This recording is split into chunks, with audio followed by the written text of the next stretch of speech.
दिल्ली में विधानसभा चुनाव को लेकर तैयारियां तेज हो गई हैं। वोटरों को साधने के लिए तरह तरह के प्रयास किए जा रहे हैं। इस बीच खबर है कि दिल्ली में मुख्यमंत्री महिला सम्मान योजना और संजीवनी योजना के लिए रजिस्ट्रेशन आज से शुरू हो गया है। आपको बता दें कि इसे लेकर अरविंद केजरीवाल ने कहा है कि हाल ही में हमने 2 योजनाओं की घोषणा की थी। एक महिला सम्मान योजना थी। महिलाओं की सुविधा के लिए हमने घोषणा की थी कि हम उनके बैंक खातों में 2100 रुपए जमा करेंगे। हरियाणा सरकार ने मुख्यमंत्री ग्रामीण आवास योजना के तहत 5 लाख ग्रामीण परिवारों को प्लॉट देने का ऐलान किया है। जमीन की कमी से निपटने के लिए सरकार ने 4 से 5 गांवों के क्लस्टर बनाने की योजना बनाई है। पहले चरण में 2 लाख गरीब परिवारों को 100 वर्ग गज के प्लॉट दिए जाएंगे। इस महत्वाकांक्षी योजना पर लगभग 2950 करोड़ रुपए खर्च होने का अनुमान है। बिहार विधानसभा चुनाव से पहले सीएम नीतीश एक्टिव मोड में नजर आ रहे हैं। ऐसे में बिहार के मुख्यमंत्री नीतीश कुमार आज से राज्य की प्रगति यात्रा पर निकल रहे हैं। मुख्यमंत्री की प्रगति यात्रा का ये पहला चरण 5 दिनों का है, जो आज से शुरू होकर 28 दिसंबर तक चलेगा। यात्रा के पहले दिन वे पश्चिम चंपारण के बेतिया जाएंगे।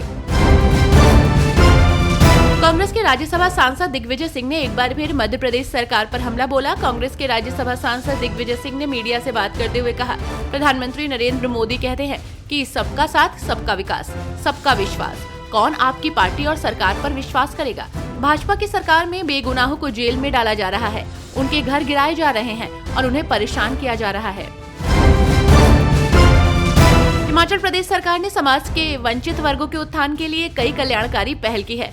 महर्षि वाल्मीकि कामगार योजना के तहत 2.5 लाख रुपए से कम वार्षिक आय और आवासीय सुविधा से वंचित लोग पात्र होंगे।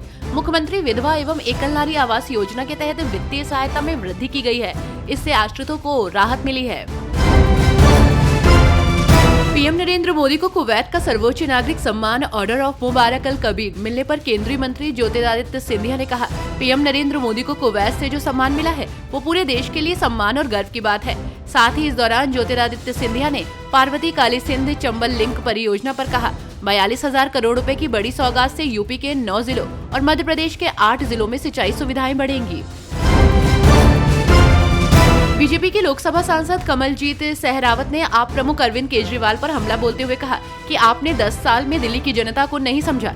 उन्होंने कहा कि दिल्ली सरकार 10 साल में भी दिल्ली की जनता को नहीं समझ पाई।